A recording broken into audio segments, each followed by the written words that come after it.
dan evaporasi dari kelas 8H nomor absen 32.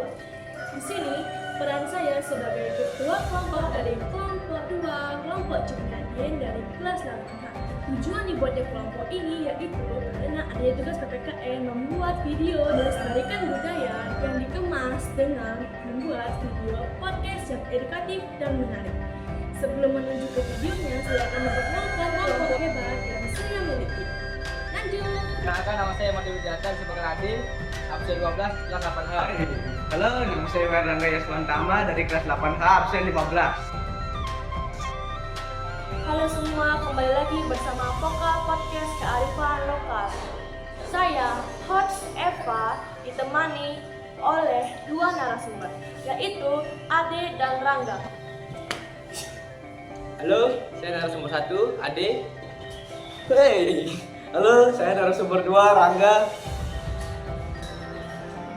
Saya di sini akan membawakan topik yang menarik tentang kearifan lokal dunia. Apa itu ya?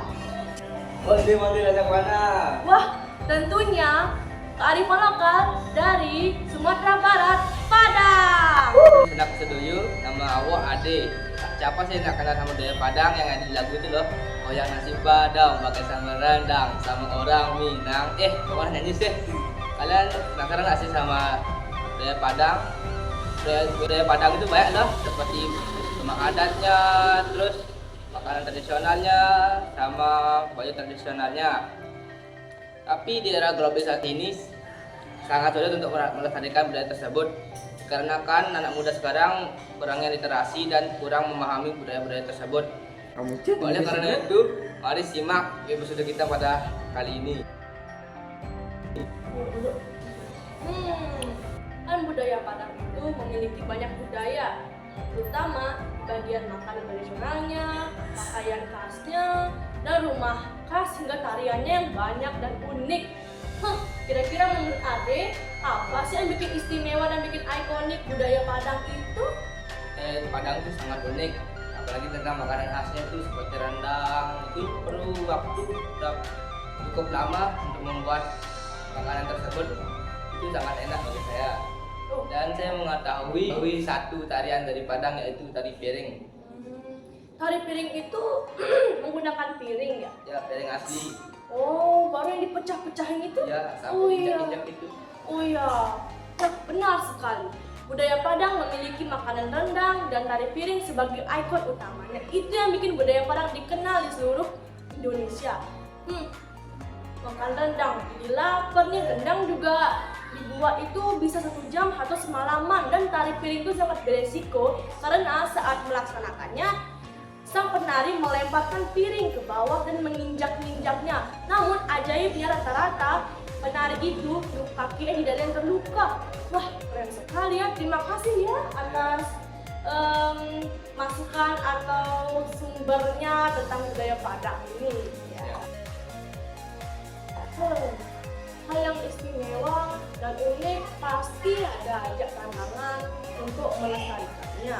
Seperti budaya Padang ini, karena ada beberapa faktor yang bikin tantangan ini menjadi sangat sulit untuk melestarikan budaya Padang. Kira-kira apa yang membuat rintangan atau tantangan untuk melestarikan budaya Padang itu sulit menurut Rangga?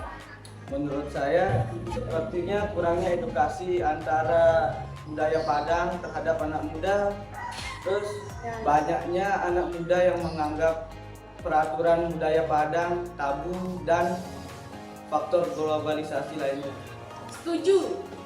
Nah, seperti sekarang kan banyaknya anak muda yang berpikir bahwa hidup modern itu lebih enak daripada melestarikan budaya itu. Sangat tidak. Terutama ya banyak juga sih peraturan-peraturan yang tabu yang masih dianggap kontroversial sampai sekarang, karena kepastian yang tidak terjaminkan oleh logika, tapi tetap kita harus lestarikan itu. Nah, faktor kurangnya dokumentasi atau edukasi juga sangat penting, karena dokumentasi tentang budaya Padang itu sangat paling mempengaruhi tentang melestarikannya dan perjalanannya budaya Padang hingga masa depan, apakah masih bisa ada atau bakal punah. Nah, Juga itu pun dari kesadaran kita sendiri. Kita tuh harus bisa melestarikan budaya Padang karena itu jati diri kita. Nah, terima kasih ya atas informasinya tentang budaya Padang itu. Setiap rintangan tentunya ada solusi. Seperti rintangan dalam melestarikan budaya Padang ini. Menurut Ade, apa sih rintangan atau solusi dalam melestarikan budaya Padang itu di era globalisasi yang sangat cepat zaman sekarang? Menurut saya dalam melestarikannya dengan cara literasi untuk anak muda dan bisa juga searching di Google apa itu budaya Padang, tradisinya, makanan khasnya, dan lain-lain seperti itu. Karena rintangan sekarang ini adalah anak muda yang mulai malas untuk mencari cara untuk melestarikan budaya Padang. Bener banget. Nah, terutama garisin faktor eksternal dan faktor internal. Nah, sama yang dibilang sama Adik, faktor eksternal itu pengaruh dari luar, dari masa globalisasi dan arus pesat modernisasi yang masuk ke Indonesia seperti HP. HP ini bisa digunakan untuk melestarikan budaya Padang seperti mencari tutorial membuat rendang, tutorial seperti tata piring atau informasi tentang tradisi-tradisi lainnya. Tapi HP zaman sekarang ini digunakan untuk hal yang lain seperti main game yang terlalu lama, di slot itu udah parah banget sih. Nah, faktor internal ini seperti kurangnya edukasi atau didikan dari dalam. Dari dalam ini maksud tuh seperti dari keluarga. Keluarga itu harus mendidik tentang budaya Padang pada anaknya saat masih kecil agar besarnya bisa memahami dan melestarikan budaya Padang dengan baik. Nah, terima kasih ya atas masukannya dia atas jawabannya. Akhirnya kita sampai ke segmen terakhir, yaitu peran generasi muda dalam melestarikan budaya. Nah, ada pertanyaan nih, ini tuh segmen yang paling penting dan paling berpengaruh dalam pelestariannya budaya Padang hingga selanjutnya. Ini pendapat kalian sangat berharga untuk para penonton dan para pelajar yang sama seperti kita yang sedang mencari bahan tentang budaya Padang dan cara melestarikannya. Nah, kira-kira menurut kalian ini penting nggak sih kita melestarikan budaya Padang? Penting sih, karena kita harus melestarikan budaya Padang itu agar bisa dirasakan oleh keturunan kita yang lainnya. Ya, tentunya.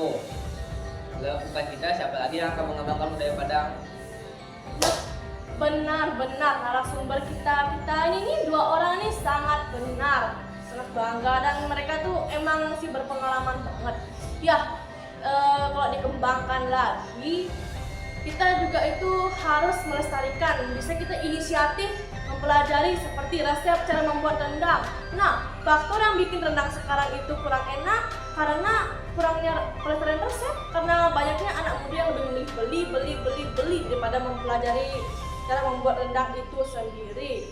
Dan juga banyaknya anak muda yang malas gerak. Kayak bahkan di Indonesia ini tercatat bahwa anak muda zaman sekarang ini jarang bergerak, paling jarang keluar rumah. Kalau apa-apa 1 meter dikit ke warung pakai motor.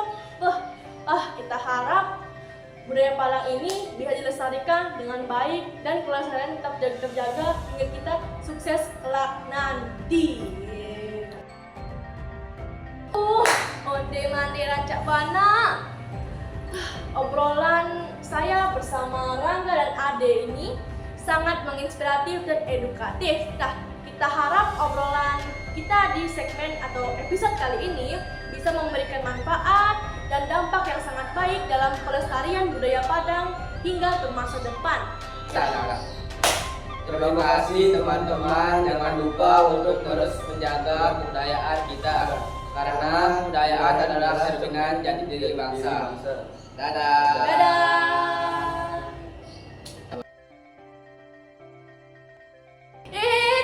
Belum selesai.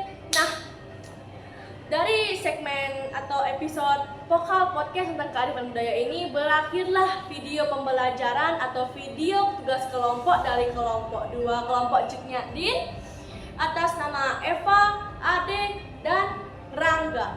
Nah, kita harap video ini bisa bermanfaat dan memberikan dampak positif bagi siapa yang menonton dan terima kasih. Sampai jumpa kembali. Dadah!